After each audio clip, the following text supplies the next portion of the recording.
Olá, bem-vindos ao Portal de Luz. No programa de hoje, nós vamos fazer uma reflexão filosófica sobre o futuro das doutrinas religiosas do planeta e como nós podemos compreender o nosso papel como espíritas nessa caminhada. Mas antes, nós vamos convidar todos vocês para ouvirmos juntos a mensagem psicografada por Chico Xavier. Tempo de hoje. Hoje é o tema fundamental nas proposições do tempo. Ontem, retaguarda. Amanhã, porvir. Hoje, no entanto, é a oportunidade adequada a corrigir falhas havidas e executar o serviço à frente. Dia de começar experiências que nos melhorem ou reajustem. De consultar essa ou aquela página edificante que nos iluminem a rota. De escrever a mensagem ao coração amigo que nos aguarda a palavra a fim de reconfortar-se, ou assumir uma decisão, de promover o encontro que nos valorize as esperanças, de estender as mãos aos que se nos fizeram adversários, ou de orar por eles, se a consciência não nos permite ainda a reaproximação. Quantas mágoas se converteram em crimes por não havermos dado um minuto de amor para extinguir o braseiro do ódio. Quantos pequeninos ressentimentos se transfiguraram em separações seculares nos domínios da reencarnação por não termos tido a coragem de exercer a humildade por meia hora. Analisa a planta que se levou nos poucos dias em que estiveste ausente. Reflete no prato que se corrompeu durante os momentos breves em que te distanciaste da mesa. Tudo se transforma no tempo. No trecho de instantes, deslocam-se mundos, proliferam micróbios. O tempo, como a luz solar, é concedido a nós todos em parcelas iguais. As obras é que diferem dentro dele por partirem de nós. Observa o tempo que se chama hoje. Relaciona os recursos de que dispões, olhos que veem, ouvidos que escutam, verbo claro, braços e pernas úteis sob o controle do cérebro livre. Ninguém te impede de fazer do tempo consolação e tranquilidade, exemplo digno e conhecimento superior. O próprio Jesus atribuía tamanha importância ao tempo que não se esqueceu de glorificar a última hora dos ceareiros da verdade que se decidem a trabalhar. Aproveita o dia corrente e fazei algo melhor. Hoje consegues agir e pensar, comandar e seguir sem obstáculo. Vale-te assim do momento que passa e toma a iniciativa do bem, porque o tempo concessão do Senhor. E amanhã, a bondade do Senhor poderá modificar-te o caminho ou renovar-te os programas. Muitos de nós, ao iniciarmos na doutrina espírita, na nossa primeira aproximação da obra de Kardec, quando adentramos nos princípios espíritas, muitas vezes nós fomos percebendo que aquelas dúvidas que nós tínhamos sobre as injustiças da vida, sobre os sofrimentos, os desafios que nós passamos, o que acontece após a morte, foram sendo pouco a pouco esclarecidas sob a luz da doutrina. Nós fomos compreendendo as leis de justiça e de amor de Deus que regem as nossas encarnações, nós fomos compreendendo o que é o livre-arbítrio e fomos deixando para trás aquela ideia de punição, de pecado, de castigo, porque fomos percebendo que Deus, que é um Pai amoroso, jamais pune um filho que erra, apenas abre infinitas oportunidades de aprendizado e de refazimento, até que cada um a seu tempo desperte para a verdade. E em algum momento, quando nós começamos a compreender toda a beleza e toda a racionalidade dessa verdade sobre Deus, nós talvez tenhamos nos questionado assim: será que a humanidade não deveria despertar de uma vez por todas para essa realidade? O quanto esse despertar poderia ajudar a trazer mais harmonia, mais paz, mais entendimento ao nosso planeta? E se as pessoas soubessem da imortalidade da alma, tantos problemas poderiam ser evitados. Deveríamos pensar que o Espiritismo poderia então ser a religião do futuro, conforme nós evoluirmos, justamente porque nos descortina toda a verdade? Segundo Leon Denis, o Espiritismo não é a religião do futuro, mas o futuro das religiões.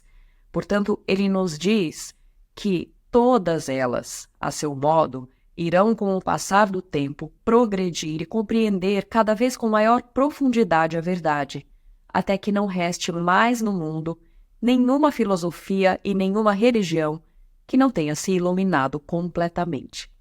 Chegará um tempo em que, até pela evolução da nossa ciência, mesmo as religiões que hoje não se aprofundam em certos pontos, não poderão mais manter os olhos fechados e terão que admitir a existência do espírito e o seu intercâmbio com o plano da matéria.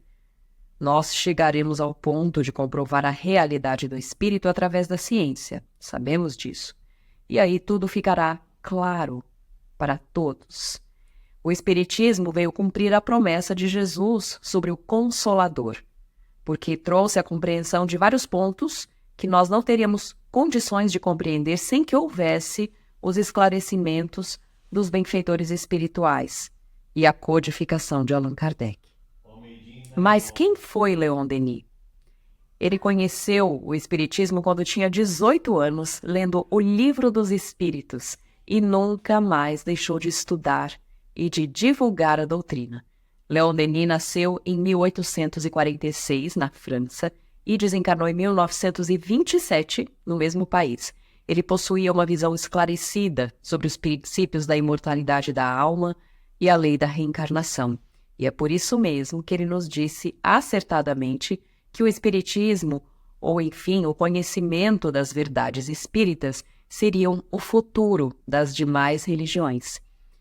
Ele se tornou escritor, pesquisador e palestrante espírita entre o final do século XIX e o início do século XX. Ele escreveu em um dos seus livros, intitulado No Invisível, publicado em 1903, as seguintes palavras, no capítulo 11. As religiões do mundo irão agregar os conceitos fundamentais do Espiritismo. Ficarão naturalmente tão parecidas que não se fará mais a distinção entre uma e outra.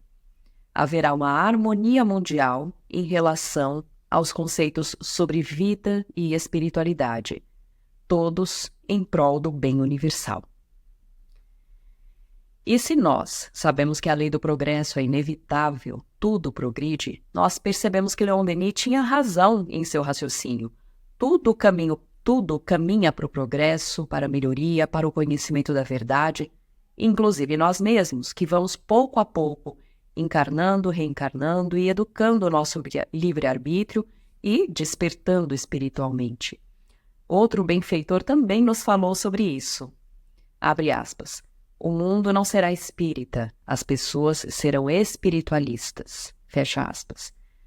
São as palavras de Emmanuel sobre o mesmo tema, nos mostrando a importância de todos nós percebermos que estamos evoluindo inevitavelmente. Tudo isso nos chama a atenção principalmente para esse momento em que nós vivenciamos no nosso planeta tantas transformações. É inegável que nós estejamos vivendo um tempo diferente e que podemos chamar, enfim, de transição.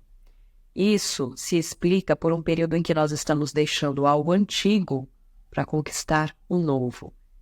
esse progresso moral e espiritual de toda a nossa sociedade humana, de todas as filosofias e de todos os conceitos religiosos e fora da religião, que Denis e Emmanuel nos falavam.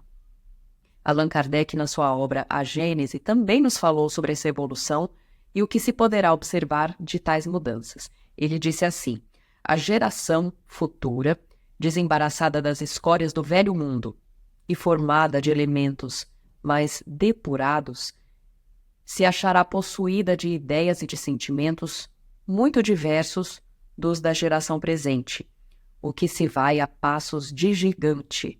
O velho mundo estará morto e apenas viverá na história como estão hoje os tempos da Idade Média, com seus costumes bárbaros e suas crenças supersticiosas. E como nós podemos participar de uma maneira efetiva dessa jornada evolutiva? Sendo bons espíritas, bons cristãos, amando e servindo com consciência, com bondade, e também repensando todas as nossas atitudes, os interesses e os ideais que nós estamos nutrindo, se estão adequados ao Evangelho de Jesus ou se podemos melhorar um pouco mais. Porque, afinal, como sabemos, o progresso que se avizinha do nosso planeta necessita da adesão amorosa de cada um de nós e da nossa ação concreta.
Olá, nós vamos agora ouvir a nossa amiga Sandra Marinho no quadro Educa Tua Alma. Queridos amigos, queridas amigas, eu já trouxe o tema que nós vamos abordar hoje aqui no programa, mas eu acho tão importante falar sobre isto, que eu achei interessante, voltar a abordar com vocês para refletirmos juntos. Porque o objetivo do nosso programa é sempre trazer temas relacionados às nossas vidas e ao cotidiano. Sim, porque os grandes desafios que temos de vencer para, enfim, sermos seres humanos melhores, mais sintonizados com a lei divina, são os nossos vícios e maus costumes que acalentamos por tanto tempo ao longo das encarnações. E esses se revelam exatamente no rame-rame da vida comum. E o assunto é o hábito de reclamar. Reclamar de tudo e de todos, e pior, não fazer nada para melhorar as coisas das quais se reclama. Se fizermos uma análise imparcial, perceberemos que este comportamento é mais comum do que a gente pode imaginar. Podem reparar, a coisa começa logo cedo para alguns, até mesmo antes de se levantar da cama, mesmo sabendo do horário que tem de se colocar de pé, reclama.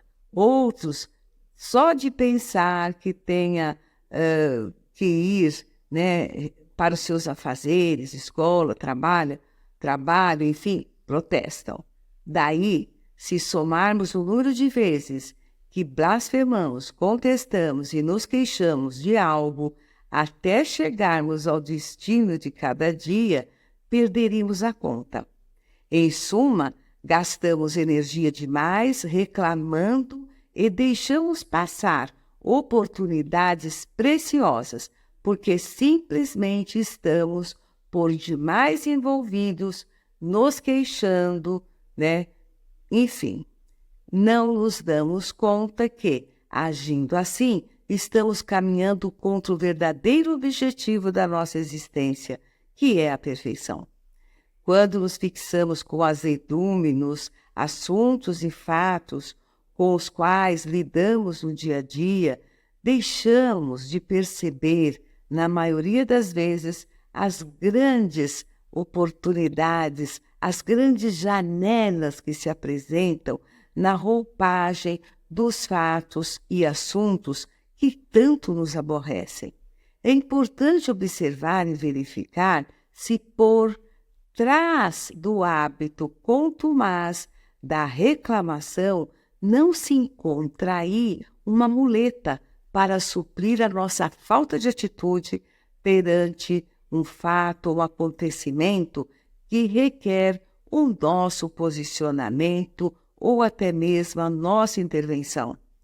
Isso mesmo, basta analisar e verificaremos que 90% das vezes que uma pessoa reclama refere-se a situações que ela poderia dar a volta e resolver de uma vez por todas.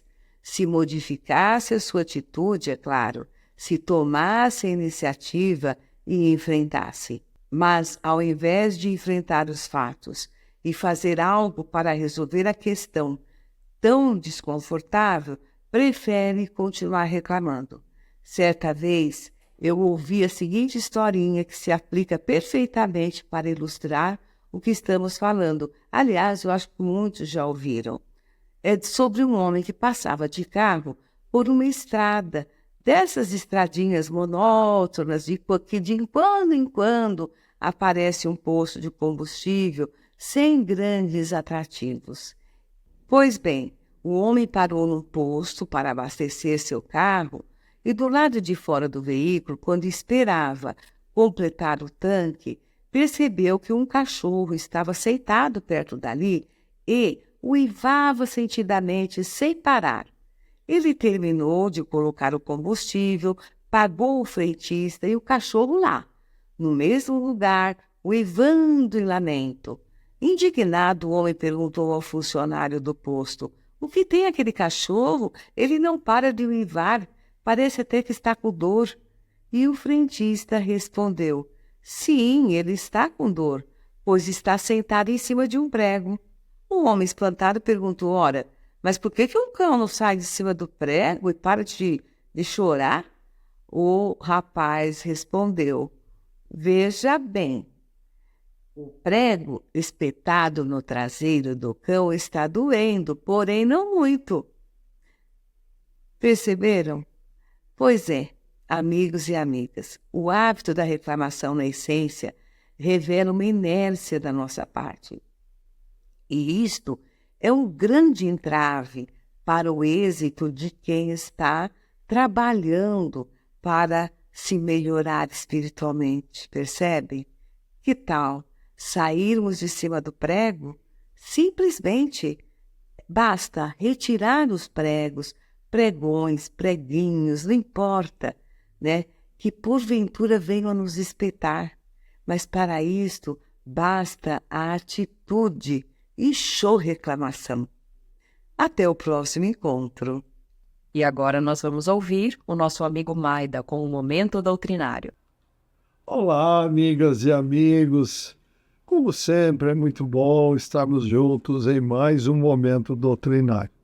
Hoje convidamos a todos para refletirmos sobre o tema Flagelos Destruidores, o qual consta no Livro dos Espíritos, das questões 737 a 741, as quais nos esclarecem a respeito, dizendo: com que objetivos flagelos destruidores atingem a humanidade? Para fazê-la progredir mais depressa. Não dissemos que a destruição é necessária para a regeneração moral dos espíritos, que adquirem em cada nova existência um novo grau de perfeição? É preciso ver o objetivo para apreciar os resultados dele. Vós os julgais somente do ponto de vista pessoal e os chamais de flagelos, por causa do prejuízo que ocasionam. Mas esses aborrecimentos são, na maior parte das vezes, necessários para fazer chegar mais rapidamente a uma ordem de coisas melhores e realizar, em alguns anos, o que exigiria séculos. A providência não poderia empregar para o aperfeiçoamento da humanidade outros meios que não os flagelos destruidores? Sim, pode, e os emprega todos os dias, uma vez que deu, dá e continuará dando a cada um de nós os meios de progredir pelo conhecimento do bem e do mal. É o homem que não tira proveito disso. É preciso castigá-lo em seu orgulho e fazer-lhe sentir sua fraqueza. Mas, nesses flagelos, o homem de bem morre como perverso. Isto é justo? Durante a vida, respondem os espíritos, o homem sujeita tudo ao seu corpo, mas após a morte, pensa de outro modo e, como já dissemos, a vida do corpo é pouca coisa. Um século de vosso mundo é um relâmpago na eternidade. Portanto, os sofrimentos que sentis por alguns meses ou alguns dias não são nada, são um ensinamento para vós e servirão no futuro. Os espíritos que pré-existem e sobrevivem a tudo, compõem o mundo real. Esses são filhos de Deus e objeto de toda a sua solicitude. Os corpos são apenas trajes sob os quais aparecem no mundo. Nas grandes calamidades que destroem os homens, é como se um exército tivesse, durante a guerra, seus trajes estragados ou perdidos. O general tem mais cuidado com seus soldados do que com as roupas que usam. Mas, nem por isso, as vítimas desses flagelos são menos vítimas? Se considerasseis a vida como ela é, e quanto é insignificante em relação ao infinito, menos importância lhe daríeis. Essas vítimas encontrarão, numa outra existência, uma grande compensação para seus sofrimentos, se souberem suportá-los sem lamentar. Quer a morte chegue por um flagelo ou por uma outra causa, não se pode escapar quando a hora é chegada. A única diferença é que, nos flagelos, parte um maior número de vítimas ao mesmo tempo. Se pudéssemos nos elevar pelo pensamento, descortinando toda a humanidade de modo a abrangê-la inteiramente, esses flagelos tão terríveis não pareceriam mais do que tempestades passageiras do destino do mundo. Os flagelos destruidores têm alguma utilidade do ponto de vista físico, apesar dos males que ocasionam?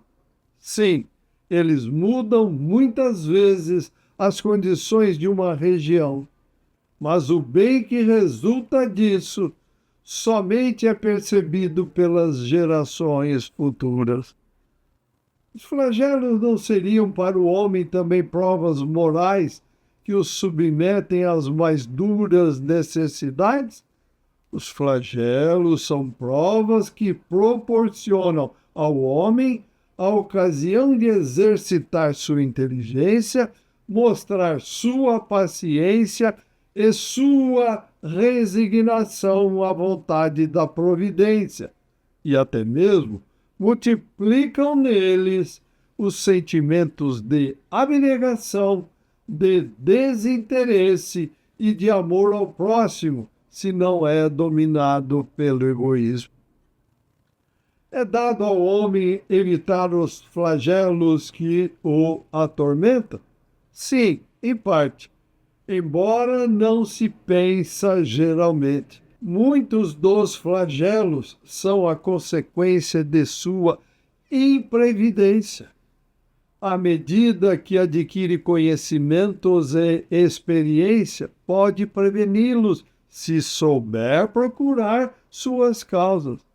Porém, entre os males que afligem a humanidade, há os de caráter geral, que estão nos decretos da providência e dos quais cada indivíduo sente mais ou menos a repercussão.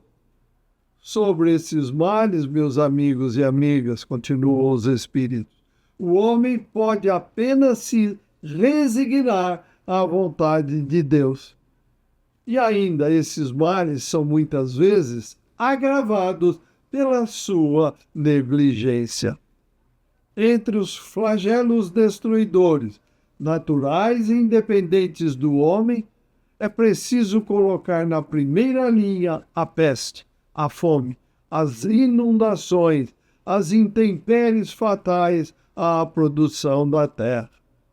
Mas o homem encontrou na ciência, nos trabalhos de arte, no aperfeiçoamento da agricultura, na rotatividade das culturas e nas irrigações, no estudo das condições higiênicas, os meios de neutralizar ou de, pelo menos, atenuar os desastres. E os espíritos da codificação concluem suas considerações sobre os flagelos destruidores, deixando-nos as seguintes perguntas. Algumas regiões antigamente assoladas por terríveis flagelos não estão preservadas hoje? Que não fará, portanto, o homem pelo seu bem-estar material, quando souber aproveitar todos os recursos de sua inteligência e quando, aos cuidados de sua conservação pessoal, souber aliar o sentimento da verdadeira caridade por seus semelhantes? Para concluir nossas reflexões sobre os flagelos destruidores, extraímos a seguinte colocação do Espírito Miramês, que está no livro Filosofia Espírita, volume 15, psicografia de João Nunes Maia, que diz: devemos suportar todos os flagelos, com paciência, ponderando sempre e aprendendo suas lições na profundidade que elas nos trazem, para que outras lições ocupem o seu lugar, mantendo-se a vida em perfeita harmonia. Esse fenômeno celular acontece a todas as horas, assim também na criação. Não percamos a paciência, continuemos estudando a vida, que encontraremos a paz dentro dela, e ainda mais, Deus e Cristo operando maravilhas para a nossa felicidade. Agradecemos a todos pela companhia e os convidamos para que continuem a acompanhar o Portal de Luz e que compartilhem esses nossos estudos nas redes sociais. Desejamos muita saúde, paz, equilíbrio e amor do coração. Até o próximo encontro. Fiquem com Deus. Um forte abraço a todos. Ótimas reflexões. Estamos encerrando por aqui e se você gostou do nosso conteúdo, curta esse vídeo, compartilhe o link com seus amigos, porque assim você vai estar ajudando a divulgar a mensagem espírita de amor e de esperança para cada vez mais pessoas. Muito obrigada e até a próxima.